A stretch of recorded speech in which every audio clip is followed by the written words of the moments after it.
പ്രേമിക്കുന്നവർക്ക് വന്നിരിക്കാൻ പറ്റിയ സ്ഥലം തന്നെ. ഇവിടെ ആരും കാണുന്നില്ലല്ലോ.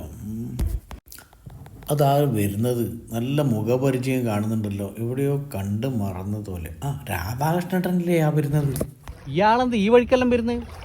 രാധാകൃഷ്ണേട്ടാ.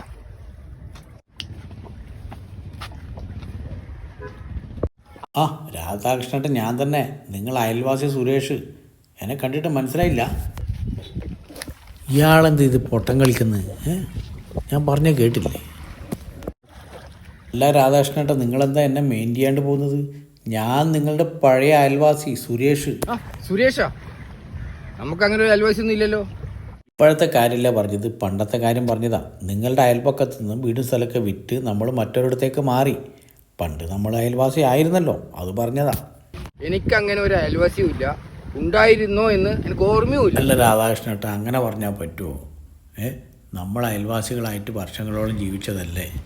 പിന്നെ ഇതൊക്കെ മറക്കാൻ പറ്റുമോ എന്ന് വെച്ചാൽ മറക്കാൻ പറ്റുമോ? ഇപ്പോഴത്തെ കാലം അങ്ങനെയല്ലേ. പരിചയക്കാരനാണല്ലോ, പഴയ അയൽവാസിയാണല്ലോ എന്ന് കരുതിയാ ഞാൻ വിളിച്ചത്.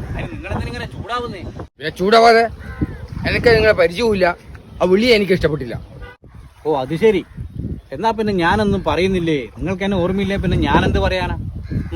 അല്ല, എന്താ പ്രശ്നം? ഇവിടെ ഒരു പ്രശ്നമില്ല, ഇന്ന് പോണം മിസ്റ്റർ. രാധാകൃഷ്ണേട്ടാ, നിങ്ങൾക്ക് ഇയാളെ അറിയില്ലേ? ഇയാളെ ഞാൻ എന്തറിയണം? ഇയാൾ ആരായാലും എനിക്കെന്താന്ന്? സുരേഷ, നീ ഒന്നും മിണ്ടാതിരി. ഞാൻ ആരാണെന്ന് ഈ നാട്ടുകാർക്ക് എല്ലാവർക്കും അറിയാം. നീ പറഞ്ഞറിയിക്കേണ്ട കാര്യമൊന്നുമില്ല. ഇയാളെ അറിയാത്ത ഒരാളെ ഈ പഞ്ചായത്തിലുള്ളൂ, അത് നിങ്ങൾ രാധാകൃഷ്ണേട്ടാ. ഇയാളാരാ? ഇന്ത്യൻ പ്രസിഡന്റ് ഒന്നും അല്ലല്ലോ. രാധാകൃഷ്ണേട്ടാ, ഇയാൾ ഇന്ത്യൻ പ്രസിഡന്റ് ഒന്നും അല്ല, പഞ്ചായത്ത് പ്രസിഡന്റാ. എടാ, നിനക്കൊന്നും വേറെ പണിയില്ലേ? ഞാൻ പഞ്ചായത്ത് പ്രസിഡന്റാന്ന് അറിയാൻ ഇയാളോട് പറയാൻ നിൽക്കുന്ന കാര്യം. എനിക്ക് കുറച്ച് തിരക്കുണ്ട്. കഴിഞ്ഞ മാസം 1 കോടി ലോട്ടറി അടിച്ച ആളല്ലേ നിങ്ങള്? എനിക്ക് ലോട്ടറി അടിച്ചിട്ടുണ്ടാവും, അത് നിങ്ങളെ ബോധ്യപ്പെടുത്തേണ്ട ഒരു കാര്യമില്ല. രാധാകൃഷ്ണേട്ടൻ ലോട്ടറി അടിച്ചോ? നമ്മളൊന്നും അറിഞ്ഞില്ലല്ലോ. എടാ, ഭയങ്കര. ബാങ്കുകാർ വീട് വന്ന് ജപ്തി ചെയ്യാൻ വന്നപ്പോ എന്നെ രക്ഷിക്കണേന്നും പറഞ്ഞ് വന്ന ആള് പഞ്ചായത്തിൽ ഇയാള്. നിങ്ങൾ പറയുന്നത് പച്ചക്കള്ളം. എന്റെ വീട് ആരും ജപ്തി ചെയ്യാൻ വന്നില്ല. നമ്മളിപ്പോ അവിടെ തന്നെ താമസിക്കുന്നു. 1 കോടി രൂപയല്ലേ ലോട്ടറി അടിച്ചത്? ജപ്തി ഒഴിവായി കാണും, അതിനെന്താ? വളരെ അന്തസ്സായി ജീവിക്കുന്ന ഒരാളാണ് ഞാൻ. ജപ്തി എന്ന് പറഞ്ഞ് എന്നെ നാണം കെടുത്തരുത്. നിങ്ങൾക്ക് ലോട്ടറി അടിച്ചോ ഇല്ലയോ? ഞാൻ ഒരു പഞ്ചായത്ത് പ്രസിഡന്റാണ്, അതുകൊണ്ടാണ് ചോദിക്കുന്നത്. എന്റെ പ്രസിഡന്റ്, നിങ്ങൾ രാധാകൃഷ്ണനെ പേടിപ്പിക്കല്ലേ. അയാളൊരു നല്ല മനുഷ്യനാ. ലോട്ടറി അടിച്ചപ്പോ ഒന്ന് മനസ്സ് മാറിയുന്നത് ശരിയാ. ലോട്ടറി അടിച്ച കാര്യം സത്യമാണ്. ഞാനൊരു ഭാഗ്യവാനായതുകൊണ്ട് ലോട്ടറി അടിച്ചു, സത്യമാണ്. നിങ്ങൾക്ക് എന്താ പ്രശ്നം?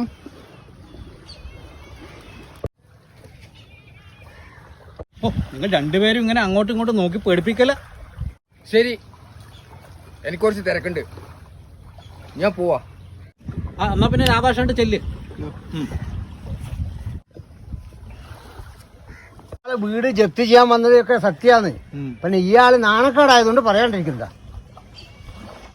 ഏതായാലും ലോട്ടറി അടിച്ച് ജപ്തിയൊക്കെ ഒഴിവായി, സമാധാനായി.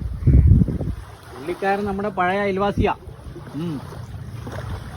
അയാൾക്ക് ലോട്ടറി അടിച്ചിന് നിനക്കെന്താ സമാധാനം? ലോട്ടറി അയാൾക്കല്ലേ അടിച്ചിന്?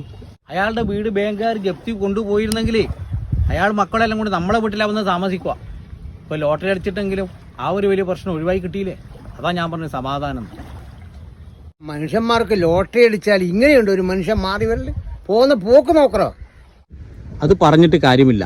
ചിലരുടെ ജീവിതം ഭാഗ്യ നിർഭാഗ്യങ്ങളിലൂടെ കടന്നു പോകും.